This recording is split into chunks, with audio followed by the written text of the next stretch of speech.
Hey guys, Josh from the Redneck Homestead channel here, and I want to take a couple of minutes to do an initial walk around and initial review of my new GMC Denali 3500 diesel. I guess you might call it the new redneck rig. Alright, so this is it. This is my new 2015 GMC Denali HD 3500 diesel pickup truck. I traded my 2013 Ford F350 Lariat diesel with a 6.7 power stroke for this rig just a few days ago. And many people may ask, well, why did you trade such a new truck? And the reason was because it made perfect economic sense. And I know that may sound hard to believe because I'm the first one who will admit that a vehicle is nothing but a sinkhole for money. It's kind of like boats. But my 2013 Ford, let's just put it this way, I racked up some serious miles on that thing in the past almost 3 years, and it still retained an unbelievable amount of value. But the problem was the finance rate on the Ford at the time was very high. Well, when I say very high, it was like 5%, which by today's standards is like ridiculous. So I was able to essentially get into a new truck with perfect economic ease, actually an economic advantage. And the trade-in, which normally I wouldn't trade a truck in or a vehicle in, I would sell it outright, it made almost equal sense to trade the thing in. So that's exactly what I did. This vehicle here is, I don't know, it's just beautiful in so many different ways. It rides beautifully, it looks beautiful, it's got just an unbelievable amount of toughness, but you wouldn't know it just looking at it driving down the road. It doesn't have that in-your-face toughness that the Fords have and even the Dodges have, but it's well concealed in a nice design. It's extraordinarily feature-rich. I mean, this here in the Denali trim anyways has the Line-X spray-on bed liner. I don't know if it's Line-X brand, but it's a very durable, heavy-duty spray-in bed liner. Really nice quality. 1, 2, 3, 4, 8 anchor points. 1, 2, 3, 4, 5, 6, 7, 8 anchor points. Sliding rear window, electric sliding. Standard running boards. Plastic, hard plastic, mud flaps, which I had no mud flaps on my F350. And the thing is nicely chromed out all over the place, but not in a tasteless way. So many vehicles are over chromed in my opinion. Let's take a look inside. Starting on the passenger side, you can see the leather is far more plush than the Ford. Everything is just wrapped in leather and in other soft materials. There's not nearly as much plastic usage as there was in the Ford. The console is similar to the Ford, but I would say more thoughtfully designed. On a down note, I would say that I really did enjoy having the 4 cup holders in the Ford here, and then the additional 2, and then in the Ford on our flip down center console in the rear seat, there were 2 more. There are 2 more in here as well, but there are fewer cup holders unless you count these door cup holders, which really aren't functional when it comes to like hot coffee and things like that. I know for me in the morning, I grab a coffee and I grab another drink like a water or something like that. But the cool thing about this center console, just like the Ford, is it's totally modular. This entire panel pulls up. I'm not going to do it here because it takes a little bit of effort and a little finesse, but you'll get the point. And there's more storage underneath the cup holder, and I'm assuming that it's very easy to plunk another cup holder in here. Now, as far as the power station is concerned, there are 3 USB ports, 2 12-volt cigarette lighter adapter ports, and a power inversion to 110 AC, maybe 115, I'm not sure. And I don't know how many watts it is, but I'm sure it's sufficient to run mobile electronics and things like that. In my Ford, I was able to charge my jumper pack without any problem. This Denali has dual glove boxes here. This, I guess, is more of a sunglasses and miscellaneous junk. And here's the real glove box here below it. Now the, I guess you might say the command center, if you want to call it that. Let's start here. One thing that this does not have that the Ford has is the auxiliary switches. So if you want to add auxiliary things, I'm not sure how you deal with that. You might have to put your own switches in, maybe mount your own switch bank somewhere. I don't know. I'm not much of an accessorizer, so I don't really know the answer to that. If any of you guys know, let me know what the best way to deal with that is. Adjustable foot pedal or pedal cluster, the gas and the brake, forward and backward just like the Ford has. Anti-slip here, which reduces the power that's available to the wheels when there's a detected slip. The cargo lamp here is a very cool feature. This is something the Ford didn't have very much of. You can turn this on when the car is off, and what it does is it illuminates these mirror lights here, these very bright LEDs, as well as the lights underneath on both sides of the tailgate, excuse me, the bed, and this cargo lamp as well. This here is the parking sensor, forward and reverse. It will detect objects that are a certain distance away and alert you on the driver information screen, which I'll show you in a few minutes. This here is a feature that is brand new to me and very cool. I find it very insightful and very thoughtful and a real safety feature. And it is the lane deviation, I'm calling it the lane deviation detector.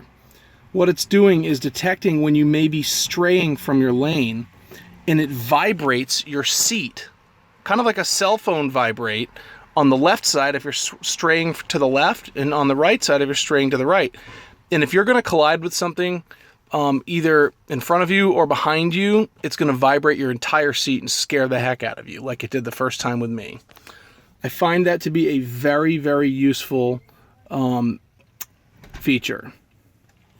This here is the descent control, which I believe is available under 12 miles an hour, maybe. I have to look that up in the manual. But if you're going 12 miles an hour, let's just call it 12 miles an hour, and you're going down a very, very steep decline, you turn this guy on here, and it will literally control your speed, your descent, in the most perfect way that you can imagine. I was coming back from the cabin today, and the hill is quite steep, and I had a trailer behind me, and I wasn't hauling very heavy, but it was heavy enough that I wanted to make sure that I wasn't going to spin out of control. I didn't want anti-lock to activate, and I tried this out, and it was very, very cool, very useful. This has an exhaust brake, which I find very useful as well when you're hauling really heavy, especially on the highway. And you don't want the trailer to accelerate you out of control when you let off the gas. This keeps you in control. That's something that my Ford did not have. The descent control did not have that as well. This has driver and passenger heated, ventilated, and air-conditioned seats. So that's very nice considering it's a black on black exterior, black interior. Gets very, very hot.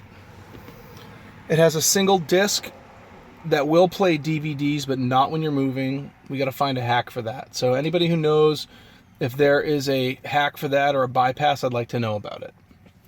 It's got a very, very nice control console for the climate. The climate is obviously independently controlled left and right, and air conditioning and all the other routine features that one would expect. We'll get to the computer a little later on, but we'll move up here It's equipped with OnStar, which, though OnStar is very useful, I find it to be a bit invasive when it comes to their ability to locate you and track you, but whatever. You know, you can't take on every single battle, and I wasn't going to special order a truck that didn't have it. It's got garage door transmitters right here. You can control garage doors, you can control a variety of other things.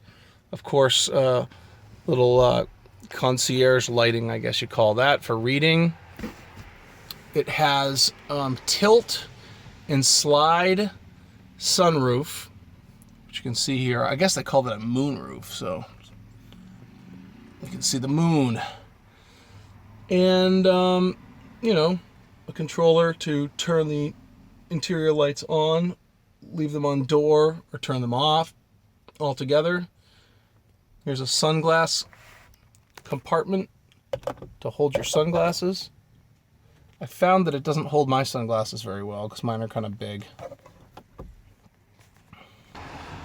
Of course, the vanity mirror on both the driver and passenger side. I would never say that my passengers are vain, but if they choose to be vain, then they can look at themselves the entire ride. It has completely powerized seats with adjustable lumbar up and down, plus inflation deflation. Very nice seats, very, very comfortable. The sound system is definitely premium with Bose speakers, and I'll show you the sound system itself in a few minutes. When you open up the door, this whole Denali Link business fires up and illuminates the dash. I'm not sure if it will actually turn on when the truck is off. I'm assuming it will. Yep, the truck is off, the key is off. Arrest Fresh Start Program. That's 877-250-98. It comes with a trial subscription to XM radio. I like it. I'm not sure if I'm going to actually renew the subscription when it expires. The truck comes equipped with Bluetooth, so you can wirelessly stream music right to the entertainment system from here. When you hit the home button, it brings you back to the main controls for the computer system here. There's your audio, there's your telephone controls. It's got built-in navigation, which is something my other truck, my Ford, did not have. My Ford had phone-assisted navigation, so you could, it would use your phone's GPS and your telephone to call one of their information centers, and it would download the route to the truck. This is superior. This is a wonderful navigation system, and it updates, I believe, through the OnStar system. This truck has a 4G LTE SIM card in it. You can make telephone calls directly through it. You can use this truck's Wi-Fi hotspot feature, which is incredible. It's a bit expensive, and I don't think that I'm going to actually subscribe to it, but you know, if they ever come out with a really good deal, it's useful for the kids driving down the road, long trips. They can use their tablets and what have you, even though I'm not much of a fan of allowing the kids to immerse themselves in that type of thing. This will link to your Pandora right on your phone. I don't see a lot of use for this, considering I can control the music right from my phone, and I happen to be grandfathered from way, way back on an unlimited data plan. That's the reason I will not get rid of this phone number, because I'm grandfathered on an unlimited data plan, which is a very fortunate position to be in. I can stream unlimited data, unlimited 4G, and boy, do I take advantage of it. I use about 40 gig a month. And I think I've mentioned many times how I'm a computer guy at heart, so there you go. This has geo-centered weather updates. It has a text center where you can actually, view and respond to and listen to text messages. And of course, the OnStar system here. I'm not going to do a review on the OnStar system at all right now. The information center is quite impressive. This entire area right here is all digital. Everything about it's digital. These are traditional old style dials, but this is all digital, and it's all controlled by this little controller on the steering wheel here. Now, if I wanted to, I'm going to try to get everything in one shot here. There we go.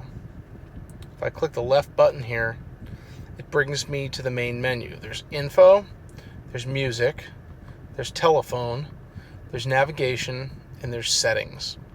So under info, I'm going to do this really quickly because this is not intended to be a detailed review of the information center, although it is very impressive and very useful. So if I click over here, click on info, I have, I want to say 13 pages of information here. This is page 1 with the oil, the temp, the fuel, and the battery. If I click on tow mode here on the shifter, you can see it changed the far right dial to transmission cooling temperature, which is very cool. I turn it off, and it animates it away and restores it back to battery. This gives instant miles per hour and tells how many miles are on the truck. And I've only had this thing for a few days, and I've already put 1,000 miles on it. This is a truck that I really enjoy driving. Click down. There is your trip meter A, and one more is trip meter B. I'm averaging, well, today I averaged 14 miles per gallon. I drove 221 miles. Over the past 1,000 miles, which is the life of the truck, it's averaged 15.7 miles per gallon, which is quite reasonable considering what this thing is. It's a big, heavy vehicle, 11,500 pounds of GVW. So it's a heavy, heavy vehicle, and it's got a 6.6 liter Duramax diesel with an Allison transmission, 6-speed transmission, and it does very, very nicely.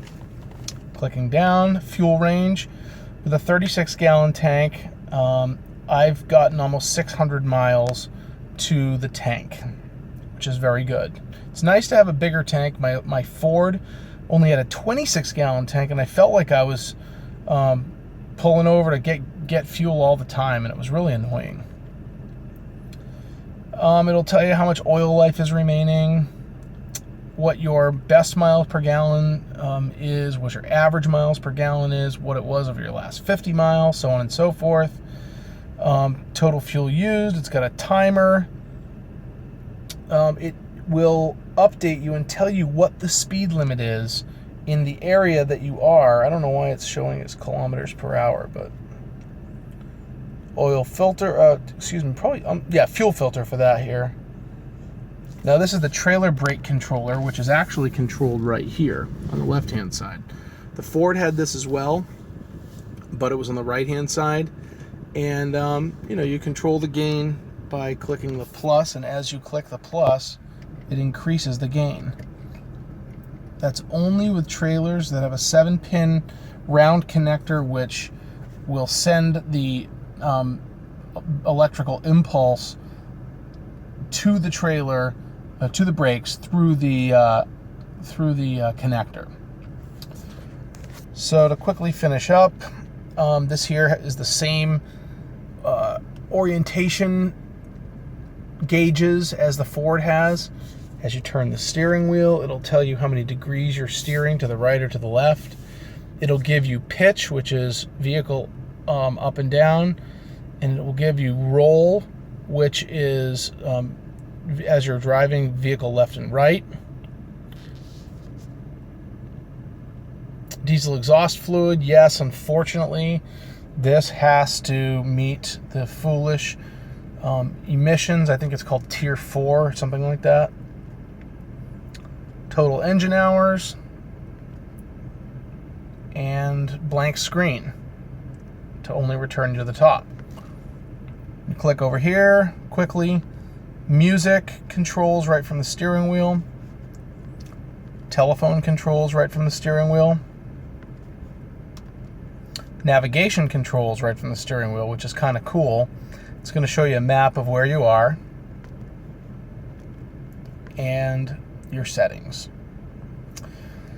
So, this is the Driver Information Center. To quickly cover the four-wheel drive, this has a computer-controlled automatic slip control, whereas the Ford had a manual rear differential lock. This has an automatic rear differential lock. Actually, I believe it's automatic two-axle or four-wheel differential lock, and I'm not sure about that, but I'm pretty convinced that it is. I'm a little uneasy about computers controlling that aspect of things, but the experts that I've spoken with say that it is flawless, it works wonderfully, and it knows when to and when not to engage the diff lock. So we'll try it and see what happens. It is automatic locking hubs. It shifts on the fly. In order to get into 4 low, you do still need to engage or disengage a transmission into neutral, and of course it's speed governed and what have you. But overall, so far, the last 1,000 miles or so have been a joy, an absolute joy to drive. I've really enjoyed this truck a lot. Let's quickly go over the back seat. If I have a criticism for this truck at all, it's the rear seat. Now, it does have some attributes that the other truck did not have. First of all, the leather is much finer quality and it's much more plush. The seats are about the same depth. The one thing that I do love about this rear seat, being someone who has young kids in car seats, it does have the anchor points.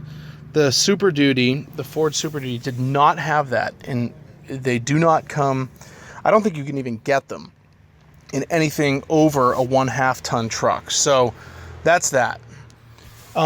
Overall, I would say the rear seat is where they skimped out. They did not put any money back here, and it's just the little things that are a bit annoying, but I'm never back here, so I don't really care. This does have a 12-volt cigarette lighter adapter here for charging things, a little utility shelf here for putting whatever, and another little bin down here. My Super Duty had another power inverter 110, 115 plug back here. This doesn't have that. It's a bit annoying. This center console here is extremely chintzy, very cheap. I wouldn't put much weight into this. The cup holders are kind of chintzy. I'm not impressed. I don't know what they were thinking. It probably wouldn't have cost that much more money, and I probably would have even spent a little bit more money to have this a little better quality. What's it going to cost? Another $100? I mean, come on. Now, my Super Duty had storage underneath here. Locking bins. There was a little lever here with a lock on it, and you could store your junk and whatever in there and lock it all up. Well, this truck doesn't have that. It does have very easily folded rear seats, as you can see. Sorry. I can fold those up with very little effort at all. And the cargo space is quite impressive. I mean, I would say you could fit at least 2 kids' bikes back here, 1 adult mountain bike. I mean, if you really wanted to, you could unroll your sleeping bag and sleep in here. It's very, very spacious. And the other thing I do like about this truck, actually, whereas my Ford did not have independently controlled rear lights, this does, so that the kids or whoever's back here, we're on a long trip, they can read without disturbing the other person. And there are extensive cubbies in the doors. That's pretty cool. There is a cup holder here, which is nice, and you can just put all your junk here. Although, if I find that junk when I park the truck, I'm probably going to throw it away.